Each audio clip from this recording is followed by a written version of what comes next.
¿Qué es cultura? ¿De qué hablamos cuando hablamos de cultura?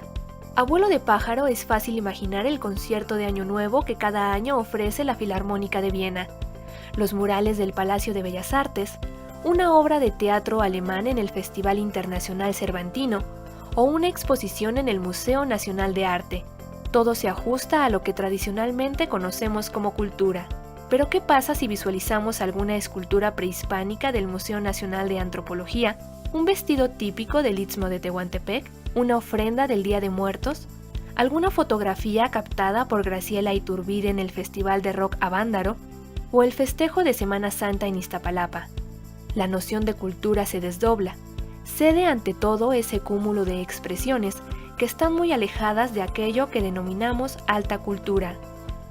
Y si estiramos un poco más el concepto para contraponer, por ejemplo, un retablo barroco de alguna iglesia poblana con la amigable caricatura de Mickey Mouse, o la versión más actualizada del videojuego Call of Duty con la imagen globalizada del Che Guevara, capturado por Alberto Corda, el concepto de cultura deja el singular para devenir en un imperativo plural.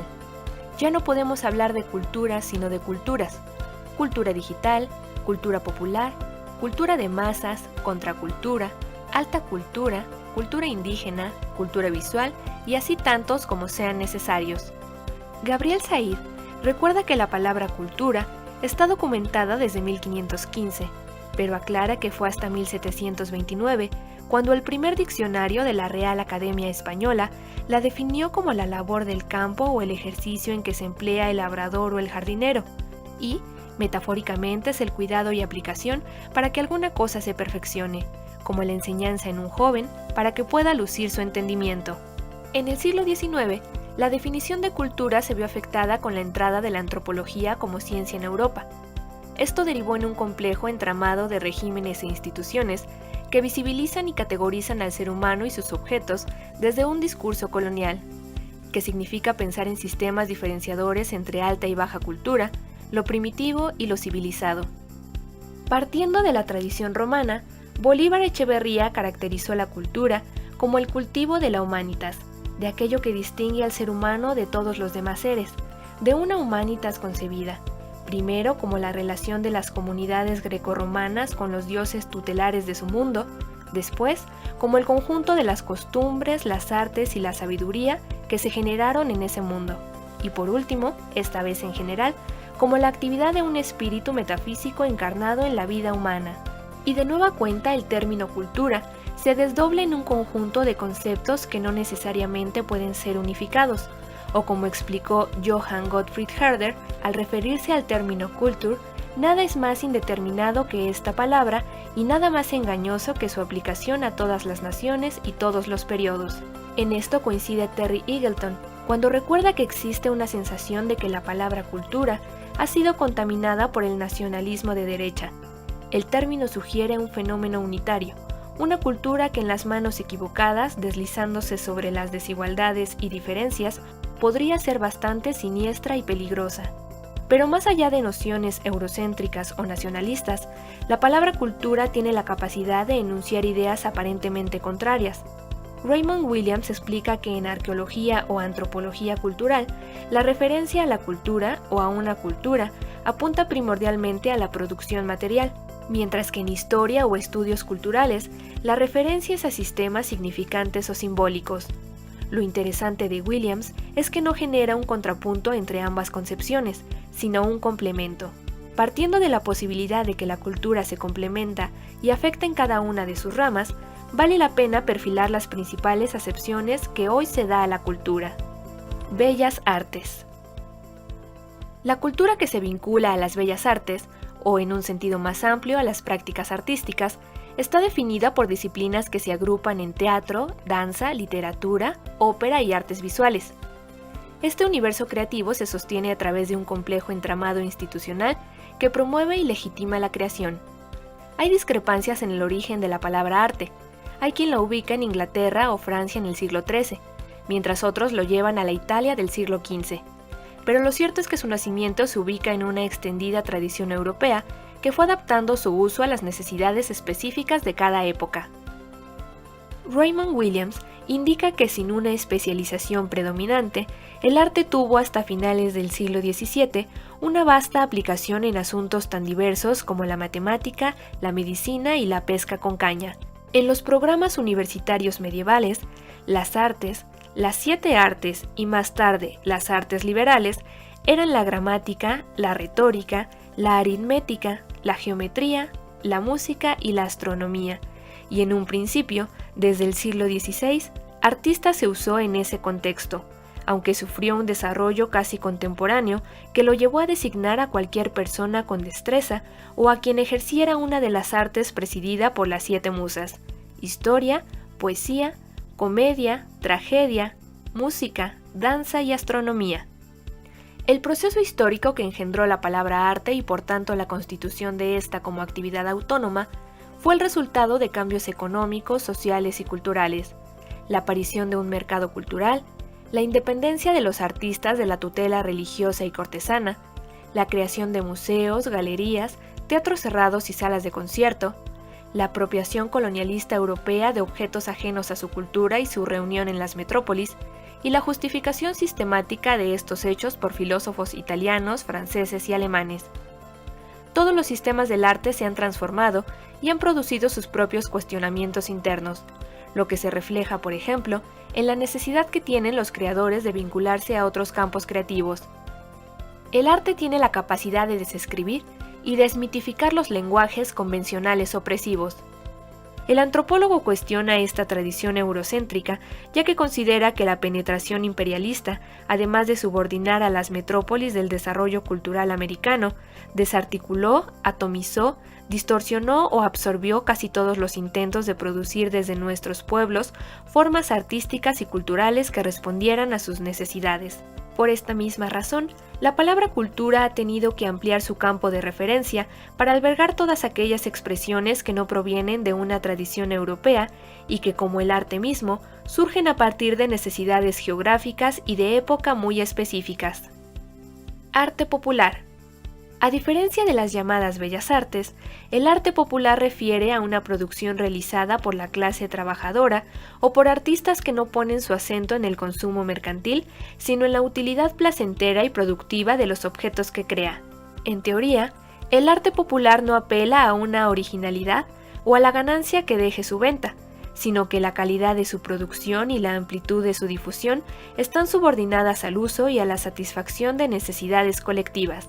Néstor García Canclini recuerda que, llevado a sus últimas consecuencias, el arte popular es un arte de liberación. Para ello debe apelar no solo a la sensibilidad y a la imaginación, sino también a la capacidad de conocimiento y acción. El concepto de arte popular designa un ámbito específico dentro de los territorios de la cultura popular. Es por ello que el arte popular no puede ser entendido como expresión de la personalidad de un pueblo al modo del idealismo, porque tal personalidad no existe como entidad a priori, sino que se forma en la interacción de las relaciones sociales. Tampoco se puede ver solo como un conjunto de tradiciones o esencias ideales, preservadas etéreamente.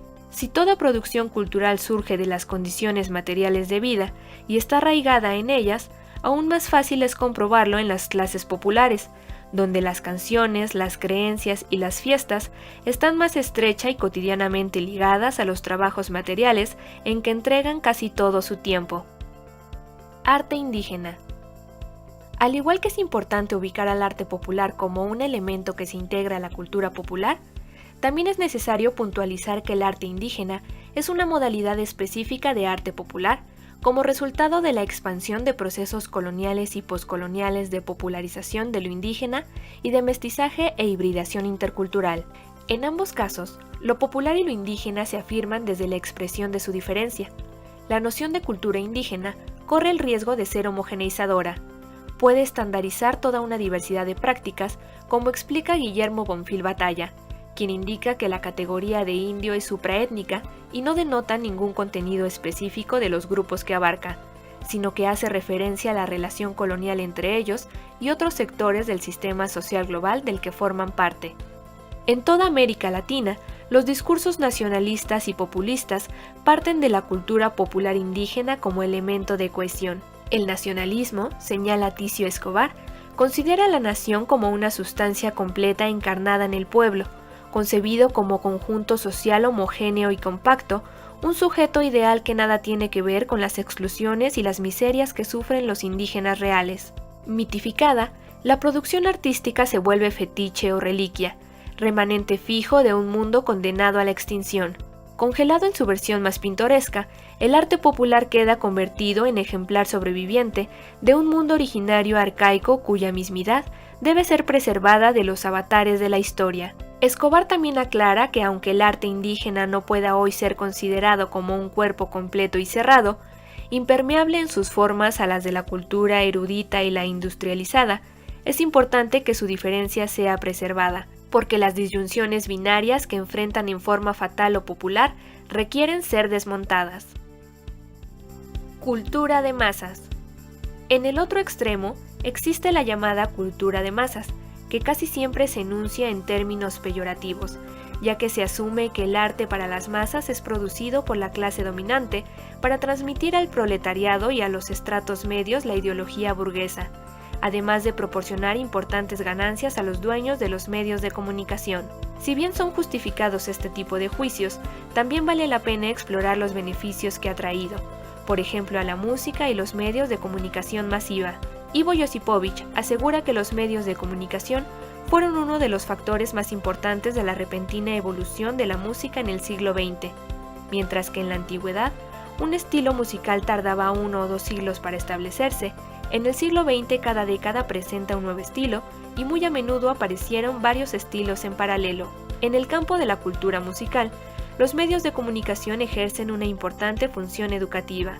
Además de hacer que el patrimonio musical sea accesible para un gran número de personas, son la principal fuente de información sobre eventos actuales en todos los campos de la música. Esta misma condición era vista de forma negativa por pensadores como Theodor Adorno, quien a partir de su difusión masiva reconoció 2 esferas en el ámbito musical, la música popular y la música seria.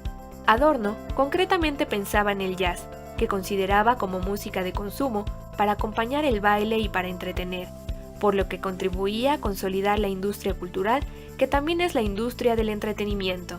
La diversión promovida tenía un aspecto negativo para el filósofo, ya que implicaba una adhesión al régimen.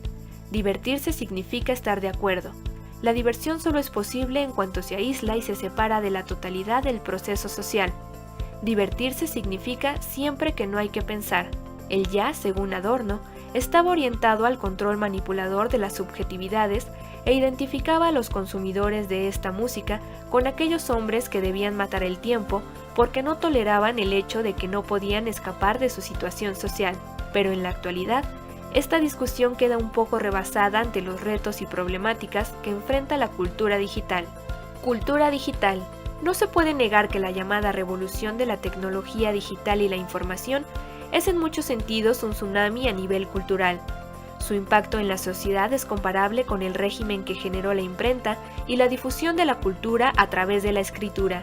Carlos Scolari indica que las tecnologías no solo transforman al mundo, sino que influyen en la percepción que los sujetos tienen de ese mundo. Para Eduardo Visser, quien explica que ese espacio resignificado donde interactúan comunidades virtuales y la distancia se mide en clics, es el lugar donde evolucionan las nuevas formas de comunicación. Las tecnologías móviles están transformando nuestras percepciones del tiempo y el espacio. Las tecnologías de la información y la comunicación unidas a otros factores son mediadoras de la percepción del mundo.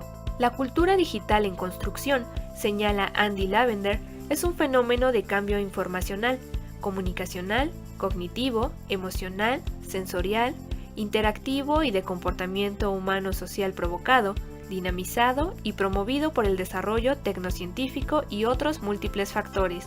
En ese cambio de comportamiento se resaltan las maneras de conocer, de hablar, de escribir, de leer, de creer, de sentir, de ser y de estar en el mundo.